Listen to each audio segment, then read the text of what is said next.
Middle east में जारी संघर्ष अब एक खतरनाक मोड़ ले चुका है। अब तक ये जंग तेल, मिसाइल और सैन्य ठिकानों तक सीमित थी, लेकिन अब इस जंग में एक नया और बेहद संवेदनशील मोर्चा खुल गया है और वो है पानी का। नमस्कार, मैं हूं आपके साथ विभा उपाध्याय और आप देख रहे हैं न्यूज़ 18 बिहार झारखंड का डिजिटल प्लेटफॉर्म। दरअसल ईरान और यूनाइटेड स्टेट्स के बीच बढ़ते तनाव के बीच ईरान ने पहली बार बहरीन में मौजूद एक वाटर डिसलिनरेशन प्लांट यानी कि समुद्री पानी को पीने योग्य बनाने वाले संयंत्र को निशाना बनाया है। ये हमला इसलिए भी बेहद अहम माना जा रहा है क्योंकि खाड़ी क्षेत्र के कई देश पीने के पानी के लिए ऐसे ही प्लांट्स पर निर्भर होते हैं। आखिर कैसे शुरू हुई पानी की ये जंग, इस पूरे घटनाक्रम की शुरुआत कैसे हुई, तो वो भी समझिए। 7 मार्च को इस पूरे घटनाक्रम की शुरुआत होती है जब यूनाइटेड स्टेट्स और इजराइल ने ईरान के दक्षिणी हिस्से में स्थित क्वेहम आइसलैंड पर एक वाटर प्लांट को निशाना बना दिया।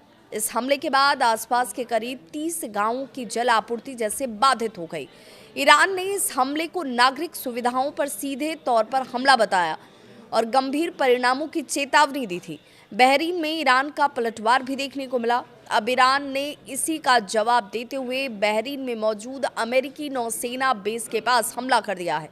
इसके बाद एक ईरानी ड्रोन ने बहरीन के डिसलिनरेशन प्लांट को निशाना बनाया, जिससे इस संयंत्र को नुकसान पहुंचा और 3 लोगों के घायल होने की भी खबर आई।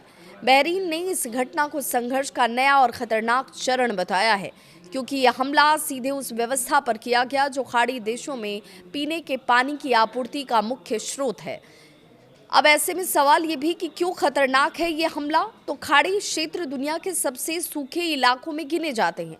यहाँ प्राकृतिक मीठे पानी के स्रोत बेहद सीमित है और इसी वजह से खाड़ी सहयोग परिषद यानी कि गल्फ कोऑपरेशन काउंसिल के देश, जिसमें कि सऊदी अरेबिया है, यूनाइटेड अरब अमीरात है, कतर है, कुवैत है, बहरीन और ओमान, समुद्री पानी को शुद्ध कर पीने योग्य बनाने वाले इस डिसलिनरेशन प्लांट पर ही निर्भर रखते हैं। आंकड़ों के मुताबिक देखा जाए तो दुनिया की करीब 60% समुद्री पानी को मीठा बनाने की क्षमता अरब प्रायद्वीप में ही है। फारस की खाड़ी के आसपास मौजूद संयंत्र दुनिया के लगभग 30% डिसलिनेटेड वाटर का उत्पादन करते हैं। आईजीसीसी देशों में 400 से ज़्यादा डिसलिनेशन प्लांट मौजूद हैं और अगर हमले बढ़ गए तो क्या होगा इसका अंदाज़ा भी आप नहीं लगा पाएंगे। विशेषज्ञ ये मान रहे हैं कि अगर इन प्लांट्स को लगातार यूं ही निशाना बनाया जाता रहा तो खाड़ी देशों में भारी जल संकट आने वाले वक्त में पैदा हो सकता है। उदाहरण के लिए सऊदी अरबिया की बात करें तो यहाँ पर स्थित जुबैल और रस अल खैर जैसे संयंत्र दुनिया के सबसे बड़े डिसलिनेशन प्लांट में से गिने जाते हैं। ये रोजाना लाखों क्यूबिक मीटर पीने का पानी तैयार करते हैं। अगर इनमें से किसी भी बड़े संयंत्र को नुकसान पहुंचा तो शहरों में कुछ ही दिनों में पानी की भारी कमी हो सकती है। लाखों लोग पीने के पानी से वंचित हो सकते हैं। स्वास्थ्य संकट पैदा हो सकता है। जनसंख्या पलायन जो है वो बढ़ सकता है। समुद्र में ब्राइन डिस्चार्ज और तेल रिसाव से समुद्री जीवन इससे प्रभावित हो सकता है।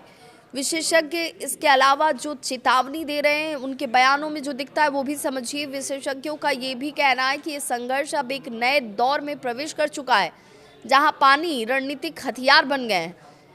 जिस संसाधन को अब तक तेल से भी ज्यादा महत्वपूर्ण माना जा रहा है वो अब युद्ध की नई वजह बनता दिखता है। मिडिल ईस्ट की जंग अब सिर्फ मिसाइल और तेल तक सीमित नहीं रही। अगर जल संयंत्रों पर हमले बढ़ते हैं तो ये संघर्ष पूरे खाड़ी क्षेत्र को पानी के गंभीर संकट में धकेल सकता है और ये जंग इतिहास में शायद पहली बार इस तरीके की जंग होगी जब तेल की नहीं पानी की जंग के रूप में इसे याद किया जाएगा। इस खबर को लेकर आपकी क्या है राय, जरूर साझा कीजिए।